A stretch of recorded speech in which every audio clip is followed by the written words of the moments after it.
नमस्कार, राहुल का अग्निपथ देख रहे हैं आप। मैं हूं आपके साथ पूजा। राहुल गांधी इस वक्त वियतनाम में हैं। कब भारत लौटेंगे इसकी कोई आधिकारिक जानकारी नहीं, और सवाल सिर्फ उनकी लोकेशन का नहीं है, सवाल उनकी राजनीतिक प्राथमिकताओं का है। बीजेपी ने अब सीधे और तीखे शब्दों में वही सवाल उठा दिया है जो लंबे समय से पूछा जा रहा था। बीजेपी ने पूछा है कि जब कांग्रेस शासित राज्यों के मुख्यमंत्री तक राहुल गांधी को किसी स्कूल, किसी सरकारी कार्यक्रम और किसी जनसभा में बुलाना जरूरी नहीं समझते, तो फिर विदेशी विश्वविद्यालयों में उन्हें बुलाने वाले लोग आखिर कौन है? और यह सवाल काफी अहम है। और इसी बीच तेलंगाना से बीआरएस नेता और पूर्व मंत्री केटी रामाराव ने राहुल गांधी को लेकर एक ऐसा सवाल खड़ा कर दिया जिसकी चर्चा जबरदस्त हो रही है।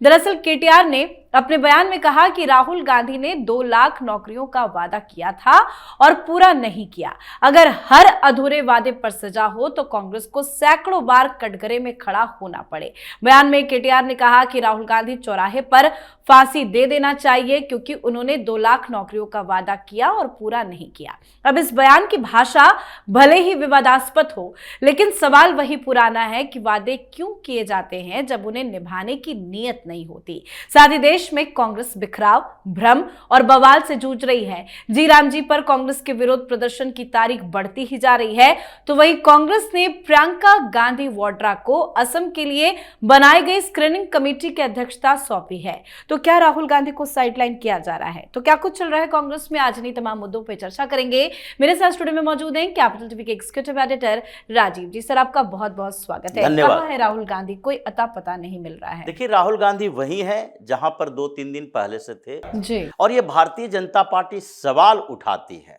लेकिन भारतीय जनता पार्टी की सरकार उसका जवाब नहीं देती है। क्या भारतीय जनता पार्टी की सरकार को, जो केंद्र में बैठी हुई है, इनको इन मुद्दों पर राहुल गांधी या कांग्रेस को सीधे तौर पर नोटिस नहीं जारी करनी चाहिए कि राहुल गांधी वो व्यक्ति जो लीडर ऑफ अपोजिशन है और बिना देश में संवैधानिक संस्थानों को बताए हुए, बिना अपने सिक्योरिटी प्रोटेक्शन में लगे सिक्योरिटी गार्ड को बताए हुए, बिना देश को जानकारी दिए हुए अचानक से गायब हो जाते हैं और कहीं और नजर आते हैं। ये मीडिया रिपोर्ट में पता चल गया कि राहुल गांधी रणथंभौर में थे और वहां से सीधे चार्टर फ्लाइट पकड़ी और चले गए वियतनाम। क्यों गए वियतनाम? ये कांग्रेस नहीं बता रही है। कांग्रेस को बताना चाहिए कि या तो पर्सनल ट्रिप पर गए, या फिर कांग्रेस के किसी कार्यक्रम में शामिल होने गए, या फिर कोई दूसरी मीटिंग है वियतनाम में। ये सारी जानकारी तो कांग्रेस को देनी चाहिए। कांग्रेस चुपचाप बैठी हुई है और कांग्रेस जवाब नहीं दे रही तो सरकार भी चुपचाप बैठी हुई है। सरकार केवल पब्लिक सेंटीमेंट को झकझोरने का काम कर रही है, जो भारतीय जनता पार्टी का काम है। भारतीय जनता पार्टी के नेता अपने तरीके से सवाल पूछ रहे हैं और ये बता रहे हैं कि देखो तुम्हारा नेता कौन है।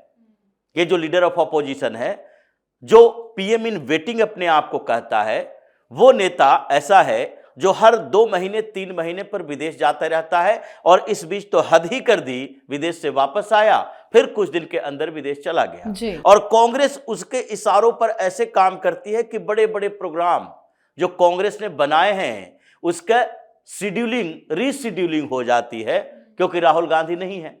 और ये तो कांग्रेस के अंदर भी चल रहा है कि राहुल गांधी के इशारे पर हम सारी चीजें करेंगे। क्योंकि जर्मनी गए थे तो उस समय संसद के सत्र के खत्म होने के बाद 1 दिन के अंदर ही सीडब्ल्यूसी की बैठक बुलाई जा रही थी, ताकि जितने कांग्रेस के सांसद हैं, जो सीडब्ल्यूसी का मेंबर भी है, वो सारे लोग दिल्ली में उपस्थित रहेंगे। क्योंकि लंबे समय तक ये 20-25 दिनों से दिल्ली में लोकसभा का सत्र चल रहा, राज्यसभा का सत्र चल रहा, तो सदन के सत्र के दौरान वो अपने क्षेत्र की समस्याओं को यहां लेकर आए थे।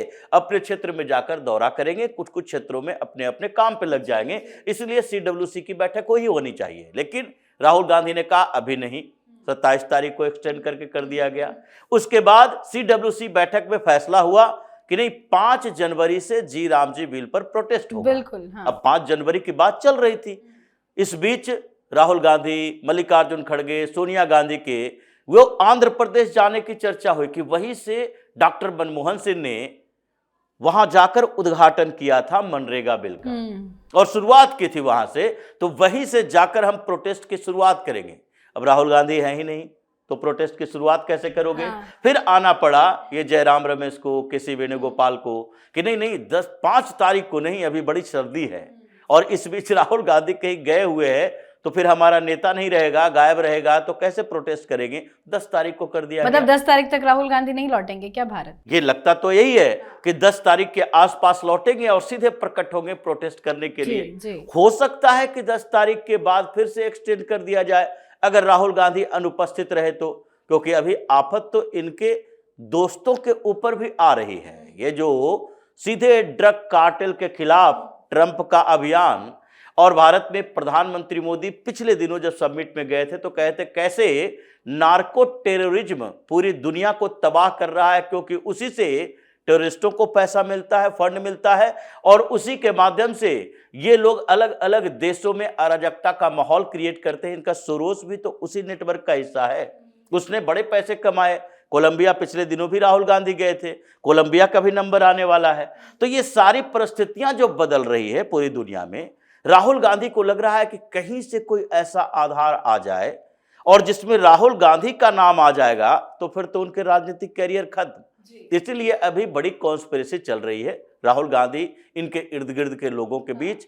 इसलिए ये देश में भी प्रोटेस्ट कराने की योजना है, लेकिन समर्थन अलग अलग स्टेट में नहीं मिल रहा, तो परेशानी में ये धीरे धीरे इसको डेट को एक्सटेंड कर रहे हैं। देखते हैं कि अब 10 तारीख को भी प्रोटेस्ट हो पाता है या नहीं। लेकिन बयानबाजी तो राहुल गांधी के खिलाफ खूब होती है, लेकिन ये केटीआर जिस तरह का बयान दे रहे हैं कि वो वादे पूरे नहीं करते हैं, उनको चौराहे पे खड़े होकर फांसी दे देनी चाहिए, इस तरह का बयान क्यों सामने आ रहा है? देखिए, केटीआर का ये जो बयान है वो केवल वादों के लिए नहीं है। केटीआर के अंदर फ्रस्ट्रेशन है और इस बात का है कि राहुल गांधी ने क्या गलत काम तेलंगाना में किए, जी उनकी पार्टी के खिलाफ किया है। ये राहुल गांधी चारों तरफ संवैधानिक संस्थानों के खिलाफ बात करते हैं, और केसीआर से लेकर केटीआर तक ये प्रधानमंत्री मोदी के साथ तो खड़े नहीं रहे। 2014 में ऐसा समय था कि यही तेलंगाना राष्ट्र समिति, जो भारत राष्ट्र समिति बन गई है, ये टीआरएस के नेता केसीआर जो मुख्यमंत्री थे वहां के, केंद्र में हमेशा मोदी के साथ खड़े रहते थे इस बात के लिए कि नहीं आगे जो बिल होगा और हमारे इंटरेस्ट के साथ होगा उस बिल पर हम समर्थन देंगे, वो एनडीए का हिस्सा नहीं रहे। लेकिन अचानक 3 साल के अंदर हैदराबाद म्युनिसिपल कॉरपोरेशन का चुनाव हुआ, बीजेपी की एंट्री हुई, ठीक ठाक सफलता मिली, और केसीआर को लगा तेलंगाना में कांग्रेस नहीं बीजेपी से लड़ना है। उन्होंने बीजेपी से लड़ना शुरू कर दिया, ऑल इंडिया लेवल पर मोदी को बदनाम करने की कोशिश की, ये बदतमीजी से बयान दिया उनके खिलाफ। अब क्या हुआ, ये राहुल गांधी के लोग ही थे, ये उसी का हिस्सा है, एक्सटेंडेड हिस्सा है ये कांग्रेस और इंडी अलायंस का। लेकिन जब राहुल गांधी की सरकार बन गई, वहां रेवंत रेड्डी मुख्यमंत्री बन गया, तो देखा कि ये टीआरएस को बर्बाद करके रखो, ये संवैधानिक संस्थानों की बात करने वाली पार्टी है, राहुल गांधी हैं, उनके 10 विधायकों को एक एक करके तोड़ लिया। अभी ये केटीआर सुप्रीम कोर्ट में गया हुआ है, सुप्रीम कोर्ट भी स्पीकर को बात कर रही है कि नहीं ये स्पीकर के ऊपर डिपेंड करता है, आज कल परसों कब फैसला लेंगे। 1.5 साल हो गया, फैसला नहीं हो पाया कि उन विधायकों की सदस्यता तो खत्म होनी चाहिए। जो पार्टी बदला है, एंटी डिफेक्शन कानून का मतलब क्या होता है? तो इसीलिए राहुल गांधी के प्रति उनके अंदर इतनी नफरत है कि इसने हमारी पार्टी को गैर लोकतांत्रिक, गैर संवैधानिक तरीके से तोड़ा है। तो इसलिए उस फ्रस्ट्रेशन में वो उनके बारे में इतना हार्ड बोल गए, जो सबके मन में अभी चल रहा है कि ये राहुल गांधी वादा की बात नहीं है, ये वही काम करता है जो एक एंटी इंडिया सोसाइटी में बैठे हुए लोग करते हैं।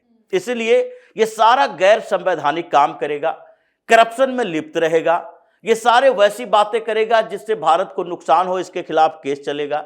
लेकिन वो प्लेटफॉर्म पर जाकर कहेगा क्या कि हम तो जस्टिस के योद्धा हैं, पूरी दुनिया को, समाज को और खासकर भारत में रहने वाले लोगों को जस्टिस दिलाने के लिए लड़ रहे हैं। यही दोहरा चरित्र है जिसके खिलाफ केटीआर ने कहा है ऐसे लोगों को चौराहे पर खड़ा करके फांसी देनी चाहिए। रेवंत रेड्डी का भी नाम लिया। इसलिए कांग्रेस इस मामले में जितने भी प्रोटेक्ट कर ले राहुल गांधी को, तेलंगाना के अंदर जो चल रहे सुलग रहे हैं सवाल, वो अभी पीछा इसको छोड़ने वाला नहीं। एक चीज और, कांग्रेस में तो अलग अलग राज्यों में बवाल है, नेतृत्व परिवर्तन को लेकर भी कई बार आवाजें उठ चुकी है, लेकिन अब प्रियंका वाड्रा को जो असम की जिम्मेदारी दी गई है, क्या राहुल गांधी को साइडलाइन किया जा रहा है? मजबूरी भी है और रणनीति भी है, क्योंकि प्रियंका वाड्रा को असम भेजना और उनको एक जिम्मेदारी देना दोनों अलग अलग चीजें हैं। असम में ही जिम्मेदारी क्यों नहीं कर्नाटक की जिम्मेदारी दे दी गई? क्यों नहीं तेलंगाना की जिम्मेदारी दे दी गई? क्यों नहीं तमिलनाडु की जिम्मेदारी दे दी गई?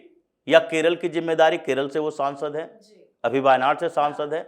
केरल में जहां पर संभावना सबसे ज्यादा है कांग्रेस के लिए, एलडीएफ की सरकार है, पिनराई विजयन 2 बार मुख्यमंत्री रह चुके हैं, एंटी इनकम्बेंसी हावी है और वहां भारतीय जनता पार्टी बड़ा चैलेंजर नहीं है लेकिन बड़ा चैलेंजर नहीं है। वहां यूडीएफ एलडीएफ के बीच की सरकार और ये रोटेट होते रहता है। पिछली बार गैप हो गया राहुल गांधी के निकम्मेपन के कारण। इनको लग रहा है केरल तो सही है, केरल में एन केन प्रकार सरकार बन सकती है, समस्याएं वहां भी बढ़ गई है लेकिन फिर भी संभावना तो ज्यादा है। अगर हार भी गए तो सम्मानजनक सीटें मिल जाएगी, फिर से हार गए तो वहां तो जिम्मेदारी नहीं दी गई जहां से वो सांसद बनी हुई है और पिछले 10-10 दिन तक जाकर वायनाड में रुकती है। ये पिछले दिनों भी वायनाड में रुकी थी, लेकिन इनको भेजा गया कहां? हेमंता बिस्वा शर्मा के सामने।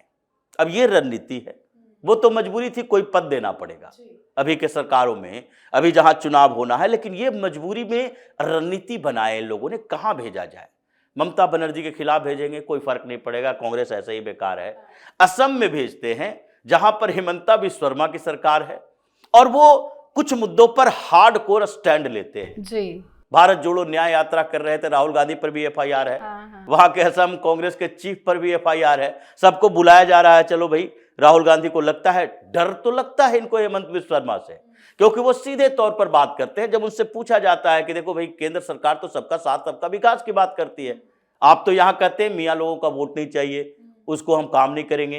तो उन्होंने साफ तौर पर कहा केंद्र सरकार की रणनीति अलग, हमारी अलग।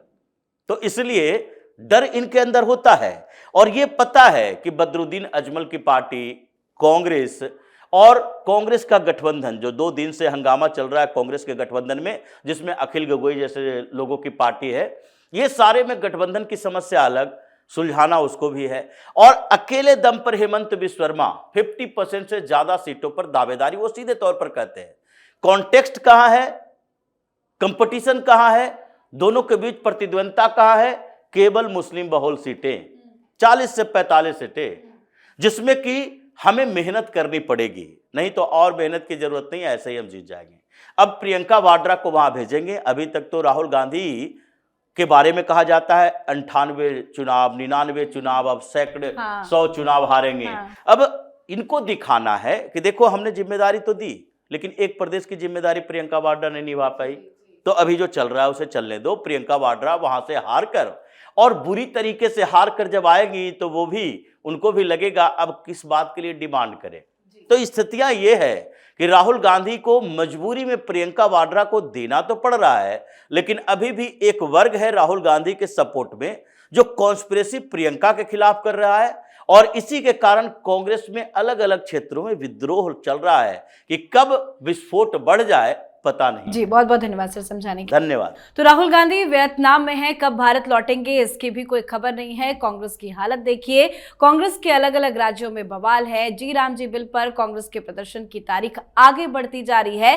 कांग्रेस के प्रदर्शन की तारीख अब 5 से बढ़कर 10 जनवरी हो गई है। तो वहीं प्रियंका वाड्रा को मिली नई जिम्मेदारी ने भी राहुल गांधी की पोल पट्टी खोल दी है। कांग्रेस की हालत यह है कि नेता विदेश में प्रदर्शन टल रहे हैं, राज्य इकाइयां उलझी हुई हैं और पार्टी फिर से परिवार के सहारे खड़ी होने की कोशिश कर रही है। तो कांग्रेस की ताजा स्थिति पर आप भी अपनी राय कमेंट करके लिखिएगा। देखते रहिए कैपिटल टीवी। नमस्कार।